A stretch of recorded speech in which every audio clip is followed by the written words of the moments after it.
Pessoal, todo mundo sabe que às vezes é difícil entender a jurisprudência do Supremo Tribunal Federal, porque em situações diversas ele parece tomar decisões que são conflitantes umas com as outras.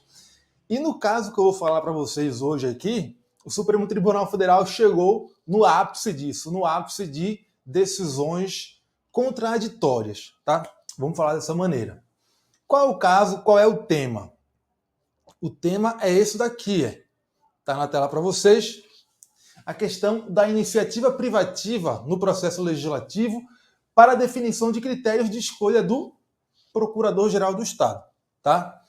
Vejam, em muitos casos em que a gente se depara com decisões aparentemente conflitantes do Supremo Tribunal Federal, a gente consegue enxergar um motivo para que o Supremo Tribunal Federal tenha decidido de forma diferente daquela forma que ele havia decidido anteriormente em um caso semelhante. Mas isso não aconteceu aqui, tá? Os casos, os precedentes que estão envolvidos aqui são esses dois, que foram julgados no mesmo mês, em outubro de 2019, com a diferença só de 10 dias. Um foi julgado 8 de outubro e o outro, 18 de outubro de 2019. E foram ações de controle abstrato de constitucionalidade que analisavam normas de teor muito semelhante, tá? Que tratavam da mesma questão. A questão é a definição, no âmbito do Estado, dos critérios de escolha do Procurador-Geral do Estado e ou de seus substitutos, é uma questão cujo processo legislativo exige a observância da iniciativa privativa do governador ou não. Vejam, vocês sabem, né, que o artigo 61 da Constituição estabelece algumas hipóteses de iniciativa privativa do chefe do Poder Executivo, né, e ali naquele dispositivo fala de presidente da República, na iniciativa privativa do presidente da República, em determinadas matérias. Tá? Uma dessas matérias é o quê? Regime jurídico do servidor público, tá? E organização da administração pública. As normas do processo legislativo, dentre elas as hipóteses de iniciativa privativa do processo legislativo, são de observância obrigatória nos estados e nos municípios, de modo que o processo legislativo em âmbito federal é igual ao processo legislativo em âmbito estadual e também ao processo legislativo em âmbito municipal. Claro que feitas as devidas adaptações para a estrutura organizacional dos estados e dos municípios. Mas existe o dever de observar a simetria nos estados e nos municípios em relação às regras de processo legislativo estabelecidas na Constituição Federal para o âmbito federal. Tá?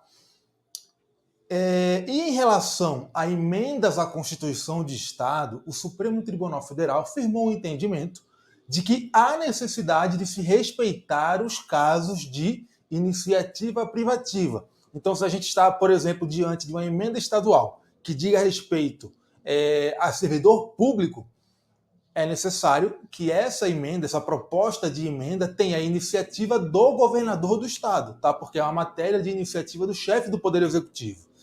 Beleza? Feita essa breve aí, esse resumo da questão da iniciativa privativa, vamos aqui para o que foi tratado nas ações. A gente tinha, nas duas ações, tá? Norma de Constituição Estadual, que tinha sido fruto de emenda à Constituição do Estado, emenda de iniciativa parlamentar, tá? Essas duas normas, essas duas emendas constitucionais estaduais tratavam de critérios de escolha ou do Procurador-Geral do Estado ou dos seus substitutos, né? Seja qual for o caso, quando a gente trata de critérios de escolha do substituto do Procurador-Geral do Estado, a gente está, em última análise, tratando de critério de escolha do próprio Procurador-Geral do Estado, porque está dizendo quem é que vai substituir o PGE quando ele não puder desempenhar as suas funções. Tá? Então, a matéria tratada nos dois casos foi a mesma. Só que a decisão do Supremo Tribunal Federal foi diametralmente oposta nesse caso, quando comparada com a decisão desse caso. Tá? O que foi que o Supremo Tribunal Federal decidiu em cada caso? Veja, o STF tem jurisprudência pacífica no sentido de que, primeiro, emendas à Constituição de Estado, não Constituição Federal, tá? Emenda à Constituição de Estado, deve observar as hipóteses de iniciativa privativa. Então, se for um tema que é de iniciativa privativa, Só quem pode apresentar aquela proposta de emenda é quem tem a iniciativa para aquele tema, tá? E segundo, tem também iniciativa, jurisprudência consolidada no sentido de que quando é matéria atinente a regime jurídico de servidor público e a estrutura da administração pública, isso é questão de iniciativa privativa do chefe do Poder Executivo, beleza? E aí vocês poderiam concluir então, já que é assim, é claro que essas emendas, as constituições de Estado nesses dois casos, já que diziam respeito a critérios de escolha do Procurador-Geral do Estado, tinham que ser de iniciativa privativa do governador do Estado, né? Essa seria a conclusão natural. Só que vejam, tenham cuidado. O Supremo Tribunal Federal também possui jurisprudência, uma jurisprudência que não é muito conhecida, mas ela existe. Possui jurisprudência no sentido de que quando se trata de uma estrutura administrativa que já foi criada, já estava prevista na própria Constituição Federal, não há sentido, né, não há espaço para se falar em iniciativa privativa para tratar dessa estrutura, a menos, claro, que a Constituição Federal fale expressamente que a iniciativa para tratar daquilo é privativa de determinado órgão ou determinada autoridade, tá? A Procuradoria do Estado é uma estrutura que já estava criada na Constituição Federal. A Constituição fala lá no artigo 132 que a advocacia pública em âmbito estadual será necessariamente desempenhada pelas Procuradorias Gerais dos Estados, tá? Inclusive, esse artigo consagra o princípio da unicidade, que diz que a representação judicial e consultoria jurídica dos estados é exclusiva da Procuradoria-Geral do Estado. Existem algumas exceções, não é o objeto deste vídeo, mas, de forma geral, representação judicial e consultoria jurídica são atividades exclusivas da Procuradoria-Geral do Estado, de modo que, em âmbito estadual, a gente não pode ter carreiras paralelas desempenhando essas funções. Representação judicial do Estado e consultoria jurídica do Estado, tá? Beleza?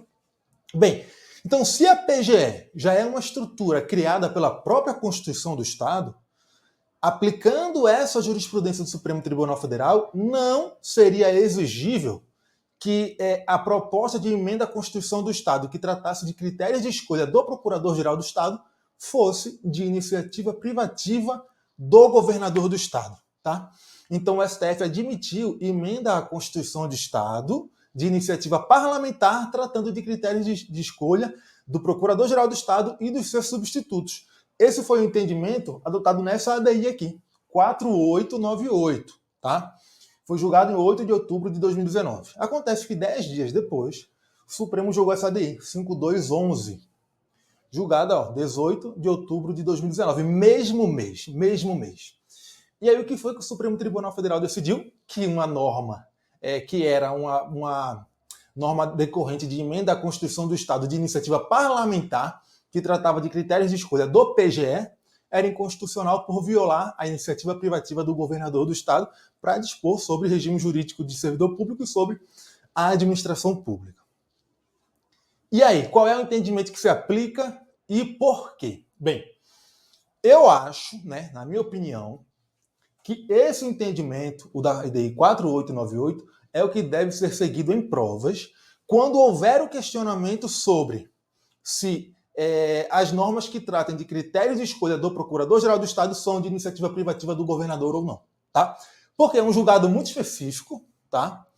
E que falou isso de forma muito clara e ele foi julgado à unanimidade. O julgamento aqui foi unânime, tá? Foi unânime.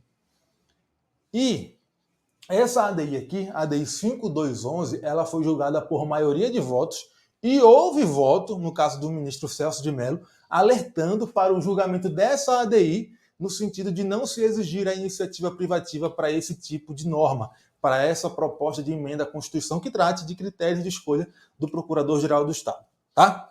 O que aconteceu?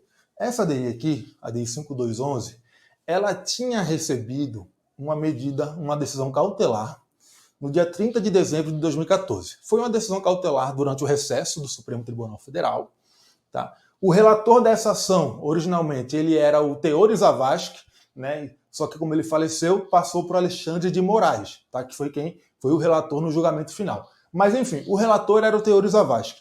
Na época da cautelar, o Supremo estava em recesso. Então, quem deferiu a cautelar foi o Ricardo Lewandowski, que era o presidente do STF na época.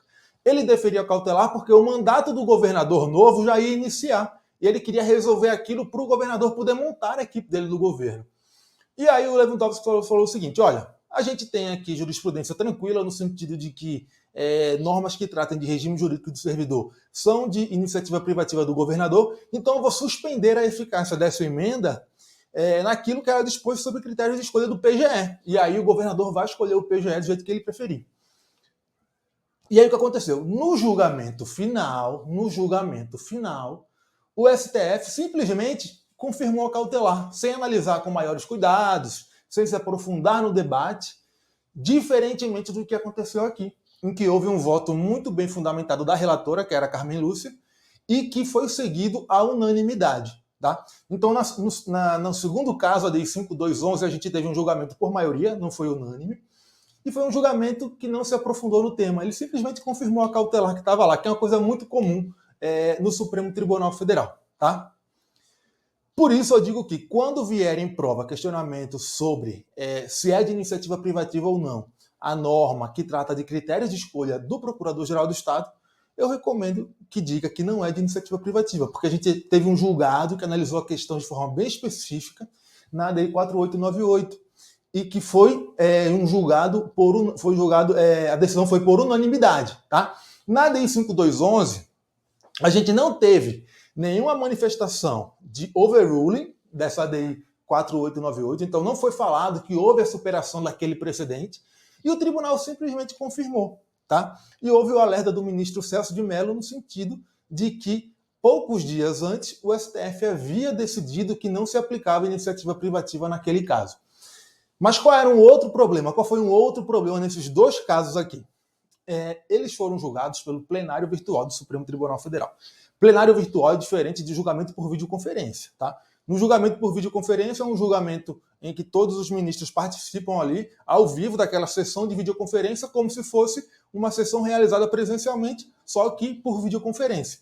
No plenário virtual é diferente. No plenário virtual, o relator da ação ele apresenta o voto dele e os demais ministros têm um prazo para apresentar o seu voto. E aí podem seguir o relator, podem apresentar algum voto divergente. Tá? E o que acontecia no Supremo Tribunal Federal até o ano passado, até 2020? Até 2020, no plenário virtual, tinha um voto por omissão. Tá? O voto por omissão era o seguinte: se algum ministro deixasse de votar dentro do prazo que ele tinha para votar no plenário virtual, o voto dele era computado como um voto que acompanhava o relator da ação. Isso era o voto por omissão. Atualmente isso não acontece mais. Atualmente, se algum ministro deixa de votar, é anotado como se ele realmente não tivesse votado. É anotada a falta dele. E se houver necessidade por algum motivo de empate ou de não atingimento da maioria exigida para aquele caso, é feita novamente a sessão para que ele possa votar. Tá? É assim que funciona. Hoje não tem mais o voto por omissão no plenário virtual. Tá? Então, o que pode ter acontecido aqui? Pode ter acontecido de o ministro Alexandre de Moraes ter apresentado o voto dele como relator, simplesmente confirmando a liminar, tá? E aí alguns ministros deixaram de votar e o voto foi computado como acompanhando o relator, tá? Só que o ministro Celso de Mello percebeu e ele apresentou um voto alertando, mas ninguém deu muita bola, tá bom? Nesses dois julgados, não tem muitas informações no Supremo Tribunal Federal sobre os votos dos ministros, tá? Hoje em dia, o plenário virtual tem bem mais informações lá no sistema do STF, lá no site deles. Nessa época não tinha, né? Hoje em dia, provavelmente por conta da pandemia, tudo foi melhorado em relação a esses julgamentos virtuais. Mas, enfim, o que nós temos? A gente tem a ADI 4898, julgada por unanimidade, dizendo que norma que trate de critério de escolha do PGE não é de iniciativa privativa do governador, porque a PGE é um órgão que foi criado pela própria Constituição, e, nesse caso, não tem que falar em iniciativa privativa. E a gente tem uma ADI 5211, julgada poucos dias depois, no mesmo mês, outubro de 2019, em que o STF, confirmando a liminar, disse que nesse mesmo caso, nesse mesmo tipo de norma, tem iniciativa privativa do governador, sim. Mas o problema é que na ADI 5211 houve simplesmente a confirmação da liminar sem um debate, e a gente estava ali no plenário virtual, em que não temos muitas informações. Tá? Por isso, só confirmando aqui, o que eu recomendo para provas. Se a questão perguntar de forma bem específica, critérios de escolha do PGE se submetem à iniciativa privativa do governador ou não? Eu recomendo marcar que não, porque a gente tem esse precedente da ADI 4898 e na ADI 5211 não foi falado que esse entendimento aqui foi superado. A ADI simplesmente confirmou a liminar sem dar maiores razões. Tá? Agora, se a questão perguntar assim, olha, a matéria de regime jurídico do servidor, de organização da administração, ela se submete à iniciativa privativa do governador do estado, inclusive para emenda à Constituição estadual ou não? Aí eu recomendo marcar aqui, se submete sim, tá? Inclusive se for alguma questão envolvendo a Procuradoria-Geral do Estado, mas que não fale especificamente sobre critérios de escolha do Procurador-Geral do Estado, tá bom? Por quê? Porque a gente tem farta jurisprudência do Supremo Tribunal Federal falando isso, que regime jurídico do servidor é de iniciativa privativa do chefe do Poder Executivo, tá bom? Então, o que acontece? Tudo depende de como o tema for cobrado em prova, tá? Tudo depende de como o tema for cobrado em prova. É necessário você conversar ali com o examinador na hora da prova para entender o que ele está querendo cobrar de vocês. Mas o entendimento da ADI 4898, segundo a gente pode extrair da jurisprudência do Supremo Tribunal Federal, não foi superado nem mesmo na ADI 5211, que foi um julgamento bem capenga, tá? Enfim, houve aí uma falha na comunicação entre os ministros do Supremo Tribunal Federal e a gente teve essa bagunça aí na jurisprudência, tá? Só fiquem atentos a isso. Eu fiz esse vídeo só para vocês entenderem essa pequena confusão aí, tá? É isso aí, galera. Valeu. Até a próxima.